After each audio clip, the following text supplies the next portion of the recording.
बिहार में सत्ता का संग्राम चल रहा है और प्रदेश के अलग अलग कोनों में हम घूमे। उत्तर प्रदेश के लगे बॉर्डरों से जो यात्रा शुरू हुई, नेपाल से सटे इलाकों में, पश्चिम बंगाल और अब झारखंड से सटे जमुई में हम पहुंचे हैं। जमुई में भारतीय जनता पार्टी के उम्मीदवार श्रेयसी सिंह मेरे साथ मौजूद हैं। कॉमनवेल्थ खिलाड़ी के तौर पर कभी सोचा था कि इंटरव्यू करेंगे, जन नेता और राजनेता के तौर पर इंटरव्यू करने आया हूं यहाँ पर। मुस्कुराहट चेहरे पर है, इस बात की है कि पहली जीत बहुत कंफर्टेबल थी, दूसरी उसी के आसपास दिख रही है। देखिए, जीत कभी भी कंफर्टेबल नहीं होती है और ना सोचना चाहिए, क्योंकि सबसे बड़ा अगर कोई नेगेटिव कंपोनेंट होता है वो ओवर कॉन्फिडेंस का होता है। बट हाँ, जो प्यार और आशीर्वाद मुझे हर जगह से मिल रहा है, बियॉन्ड कास्ट लाइन मिल रहा है, बियॉन्ड रिलीजन लाइन मिल रहा है, उसकी प्रसन्नता है कि लोगों ने कहीं ना कहीं उनके मन में ये खुशी है कि जो मैंने काम किया, जो काम धरातल पर उतारा और जो हमारी सरकार जिस तरह से जन कल्याणकारी योजनाओं को घर घर तक पहुंचा रही है, उसके प्रति एक समर्पण दिख रहा है, एक समर्थन दिख रहा है। तो निश्चित रूप से इस बात की मुस्कुराहट है। श्रेयसी बहुत तेजी से नेता बनी ऐसा लगता है, क्योंकि जब देश के लिए मेडल जीते थे तब जितने इंटरव्यू देखे और अब जो देखे, शब्दों में काफी परिवर्तन आया है। ये career change, I hope it's a good परिवर्तन, मतलब पॉजिटिव चेंज है। जनता वो तय करेगी 14 तारीख को, जो होगा हम वो बता देंगे कि वो किस तरीके का है। आपके लिए वो परिवर्तन कैसा रहा है अब तक? देखिए, बहुत ही अच्छा मेरा 5 साल बीता। बहुत मेहनत करनी पड़ी, बहुत हेक्टिक शेड्यूल भी था और मुझे लगता है कि मेरा ये संघर्ष सिर्फ हम ही समझ पाए, क्योंकि किस तरह से एक खिलाड़ी होते हुए साथ साथ राजनीतिक कार्य करना, चाहे वो संगठन का काम हो, विकास के लिए लड़ाई हो, और इतने बड़े बड़े प्रोजेक्ट्स को आज जमुई विधानसभा के धरातल पर उतारने का काम किया। तो एक बहुत ही हेक्टिक पीरियड भी था, लेकिन सीखने को बहुत कुछ मिला। और राजनीति एक ऐसी फील्ड है जहाँ रोज कंपटीशन होता है, रोज हार और जीत होती है। तो निश्चित रूप से बहुत कुछ सीखने के लिए मिला। उम्मीद करते हैं कि आगे आने वाले 5 साल भी जनता हम पर अपना विश्वास जताएगी और सेवा करने का एक और मौका देगी। बिहार के नक्शे पर जो लोग जमुई को देख रहे हैं, दो पहचान आती है और मैं दोनों अलग अलग सवाल में करता हूं। पहला, लोगों ने कहा कि जमुई विधानसभा अगर आप जा रहे हैं, एक फीडबैक ये कि ध्रुवीकरण का इस बार चुनाव ज्यादा दिखाई दे रहा है। एक तरफ एक दूसरे धर्म के उम्मीदवार, एक तरफ एक दूसरे धर्म के उम्मीदवार, और कांटा यहाँ फंसा है। कई लोग और आपके विपक्षी तो ये भी आरोप लगाते हैं कि नहीं नहीं, इसको जानबूझकर धार्मिक ध्रुवीकरण का चुनाव बनाने की कोशिश की जा रही है। तो पहले तो उस पर जवाब ले लेता हूँ। देखिए, मुझे लगता है कि जब जब चुनाव या राजनीति की बात होती है तो मुद्दा सिर्फ और सिर्फ विकास होता है। जब विकास की नीतियां बनती हैं या विकास का आधारभूत संरचना का निर्माण कार्य होता है, किसी भी विकास में कभी भी ना तो रिलीजन और ना ही जात को देखा जाता है। आज अगर घर घर बिजली फ्री गई है तो सबके लिए सामान्य रूप से गई है। आज अगर सिकरिया का पुल बना है तो सिकरिया के पुल पे चलने वाले व्यक्ति से ये तो नहीं पूछा जा रहा आप किस धर्म से आते हैं, आप किस जात से आते हैं। तो जब विकास के कार्यों में ये भेद नहीं होता तो वोट डालते समय लोग ऐसी बातें क्यों करते हैं? यानी कि वो भारत की जो अस्मिता है उसको तोड़ना चाहते हैं और भारत के लोगों को डिवाइड एंड रूल, जो ब्रिटिशर्स की पॉलिसी थी, उसको अपना के काम करना चाहते हैं। माननीय प्रधानमंत्री जी ने बार बार इस बात को कहा है कि सबका साथ सबका विकास ही असली विकास होता है। तो हम तो एक बेटी है, हम सबका साथ सबका विकास और सबका विश्वास मानने आए हैं। सवाल का दूसरा हिस्सा ये कि जब हम लोग जमुई को किसी भी नक्शे पर देखते थे, तो एक दौर में जमुई की पहचान थी नक्सल प्रभावित जिला, नक्सल प्रभावित इलाका। पहले बिहार का आधा हिस्सा यहाँ तक आता था क्योंकि हम झारखंड जुड़ा हुआ था। अब बिहार का अंतिम छोर तक कितना विकास 5 साल में आप पहुंचाने में कामयाब रही हैं, और क्या चैलेंजेस हैं जो आप अगले 5 साल के लिए देख रही हैं? देखिए, मुख्यतः मैं आपको 5 काम गिनवाने चाहूँगी, क्योंकि एक बेटी बन के आए थे और यही वादा किया था कि ईमानदारी और सेवा भाव के साथ घर-घर में काम करके दिखाएँगे। यहाँ पर एक बहुत बड़ी डिमांड थी लोगों की, जिसके साथ लोग आज जो चल रहे हैं, वो लोग संघर्ष भी किए थे उसके लिए, बड़े-बड़े आंदोलन हुए थे। लेकिन सिकरिया का पुल जो है, वो बार-बार एक राजनीतिक मुद्दा ज़रूर बनता था, लेकिन धरातल पर नहीं उतरता था। यहाँ से हम लोग बिहार सरकार के पास गए, जब लोगों ने वोट दिया, आशीर्वाद दिया। हम लोग बिहार सरकार के पास गए, बिहार सरकार के पास उस वक़्त फंड की कमी थी। केंद्र सरकार से आरसीपीएलडब्ल्यूई की स्कीम, जो कि नक्सल प्रभावित क्षेत्र में रोड कंस्ट्रक्शन की होती है, उस स्कीम को हम लोग ऑन ग्राउंड लेकर आए और आज सिकरिया का पुल बना, गारो नवादा का पुल बना, कटौना का पुल बना। साथ ही साथ 4 और पुलों पर काम चल रहा है, जो कि नूमर, डाढ़ा, बिजवाही और हरनारायणपुर का पुल है। ये सब ऐसी जगह पर पुल बन रहा है जो पुल नहीं होने के कारण एकदम टापू जैसा हो जाता था और वंचित हो जाता था। मुख्य धारा से जुड़ ही नहीं पाते थे ये लोग। लेकिन आज ये सभी पुल पे काम चल रहा है। साथ ही साथ 168 करोड़ों से 68 करोड़ रुपए से ग्रामीण सड़कें बनी हैं। 2005 में माननीय मुख्यमंत्री जी ने वादा किया था कि जमुई में एक राजकीय महिला डिग्री कॉलेज होना चाहिए।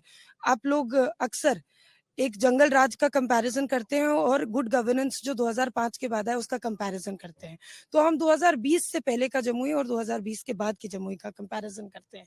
2005 में माननीय मुख्यमंत्री जी ने वादा किया, लेकिन जमुई की धरती पे वो सोच मुख्यमंत्री जी का किया गया वादा नहीं उतर पाया। एक बेटी, एक महिला विधायक बनी तो आज जिला में राजकीय महिला डिग्री कॉलेज बन के खड़ा है।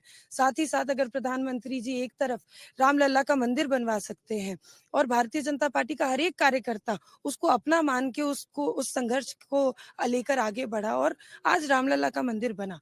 साथ ही साथ हम लोगों ने देखा कि मुख्यमंत्री जी ने अपने बिहार स्टेट के पैसे से माँ जानकी के मंदिर के जीर्णोद्धार और सौंदर्यकरण का फंड दिया। तो एक बेटी होने के नाते हमने भी बाबा पद्मेश्वर धाम के लिए 8.5 करोड़ का फंड लेकर आए ताकि वह भी एक पर्यटक स्थल के रूप में उसका सौंदर्यकरण हो सके। साथ ही साथ आज जिला में जो घर घर आयुष्मान कार्ड मिला, आज उस आयुष्मान कार्ड को भी लेकर यहाँ की जनता को इलाज के लिए अपना घर जमुई छोड़ के पटना जाना पड़ता था, दिल्ली जाना पड़ता था। देवघर में भी एम्स बन गया है, उसके साथ साथ अलग किसी राज्य या जिले में जाना पड़ता था। आज 400 करोड़ का मेडिकल कॉलेज और हॉस्पिटल अपने जिला में बन रहा है जो लगभग कंप्लीट स्टेज में है। तो निश्चित रूप से सुचारू स्वास्थ्य लाभ भी यहाँ की जनता को मिलेगा और साथ ही साथ जो बच्चे मेडिकल की पढ़ाई करना चाहते हैं, जिला में पहले से इंजीनियरिंग कॉलेज था, तो आज मेडिकल की पढ़ाई भी अपने जिला में बच्चे रहकर कर सकते हैं। इससे अगर और आगे बढ़े, इफ यू वांट, मैं दूसरे सवाल पर था श्रेयसी, यहाँ आपके आसपास जो जन समर्थन के लोग दिख रहे हैं उसमें दो तस्वीरें दिखती हैं। एक, कई युवा लड़कियां हैं जो आपको देखने या मिलने, और मैं रास्ते में भी देख रहा था आपकी गाड़ी रुकी, आप दूसरी गली में गई, होते हुए आई, और एक दिखता है कि पीछे कुछ युवा खड़े हैं, और यही बिहार की चुनाव में इस बार दिख रहा है। लोग बोलते हैं साइलेंट वोटर, वुमेन वोटर, महिला वोटर, 10,000 रुपए की वहां पर मदद की बात आती है, और दूसरा आपके विपक्षी जो पक्ष है उनका नौकरियों का, युवाओं का आखिरी बार छठ पर बिहार से बाहर जाने के वादे। क्या आपको भी वही चुनाव कहीं फंसा दिखाई देता है? देखिए, चुनाव किसी भी रूप में, किसी भी परिस्थिति में फंसा हुआ नहीं है। आज घर घर जनता, चाहे बुजुर्ग हो या युवा हो, महिला हो या पुरुष हो, ये जानता है कि एनडीए की जो सरकार है वो पूरी ईमानदारी के साथ जनहित के काम कर रही है। चाहे बात 10,000 के आर्थिक सहयोग देने की हो या घर घर बिजली और राशन फ्री देने की हो। तो इस तरह की जब जन कल्याणकारी योजनाएं धरातल पर उतरती हैं, और पहले देखिए जब पेंशन घूस कह रहे हैं महिलाओं को मिलने वाली उस मदद को, देखिए, जीविका दीदी की योजना बिहार में शुरू हुई, कितने साल पहले शुरू हुई? कितने साल पहले शुरू हुई? पूरे 2012 में शुरू हुई। 2012 में जीविका दीदी की योजना शुरू हुई। जीविका दीदी की योजना 2012 में शुरू हुई। समय, एक लंबा समय बीता, आज 13 साल हो गए। अगर उस योजना को परिवर्तित करते हैं तो इसमें बिहार सरकार क्या गलत करती है? ये योजना नहीं तो नहीं लाई गई, और बल्कि ये ऐसी योजना है जो बिहार के माध्यम पूरे राष्ट्र भर में अपनाई गई। जीविका दीदी को एक महिला सशक्तिकरण के रूप में देखा जाए तो बिहार एक ऐसा रोल मॉडल बना जो कि पूरे भारत में इस जीविका दीदी की योजना को अपनाया गया, और बिहार में ये योजना सबसे पहले 2012 में आई।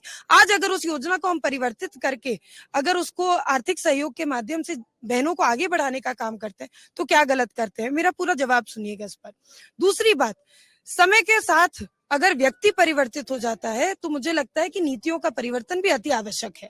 जब सड़कें नहीं बनी थी तो हम लोग टांगा और टमटम पे घूमते थे, हम भी घूमे हैं खूब। तो सड़कें बनी तो आदमी 4 चक्के 2 पहिए पे चलने लगा।